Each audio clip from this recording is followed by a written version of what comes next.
Price B to God. கர்த்தருக்கு ஸ்தோத்திரம். எவ்வளோ அழகான காட்சிகளில் பியூட்டிஃபுல் சீனரிஸ்.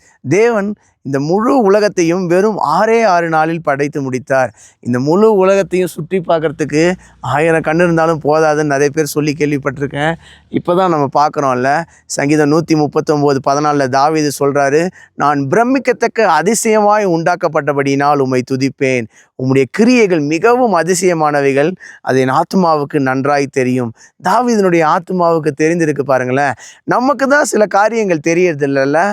இயேசு கிறிஸ்து வாழ்ந்த காலத்திலும் கூட நிக்கோதேமு எனப்பட்ட ஒரு மனுஷன் இருந்தார். அவர் இயேசுவிடம் வந்து ஒரு மனிதன் ஸ்திரீயின் கர்ப்பத்தில் எப்படி மறுபடியும் பிறக்க முடியும் என்று கேட்ட பொழுது இயேசு கிறிஸ்து பொறுமையாக எக்ஸ்பிளைன் பண்ணுறாரு. ஒரு மனிதன் ஜலத்தினால் பிறவாவிட்டால் அவன் பரலோக ராஜ்யத்தை காண மாட்டான்.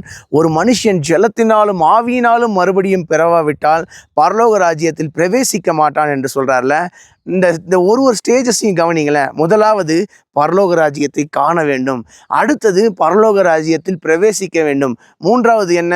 1 கொரிந்தியர் 6:12 வாசிக்கிறோம், பரலோக ராஜ்யத்தை சுதந்திரிக்க வேண்டும். நாமும் இயேசு கிறிஸ்துவுக்கு பிரியமான ஒரு வாழ்க்கை வாழ்ந்து கற்புள்ள கன்னிகையாக, புத்தியுள்ள கன்னிகையாக மாறுவோம்.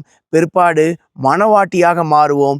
இறுதியில் ஆட்டுக்குட்டியானவருடைய மனைவி தன்னை ஆயத்தப்படுத்தினாள் என்பது போல இயேசு கிறிஸ்துவுக்கு பிரியமான மனைவியாக மாறுவோம். என்னுடைய வாயின் வார்த்தை, என்னுடைய இருதயத்தின் தியானங்கள் கர்த்தருக்கு முன்பாக பெரிதியாக இருக்கட்டும். கர்த்தருக்கு சித்தமான இன்னொரு வீடியோ பதிவில் நாம் சந்திப்போம். God bless you all.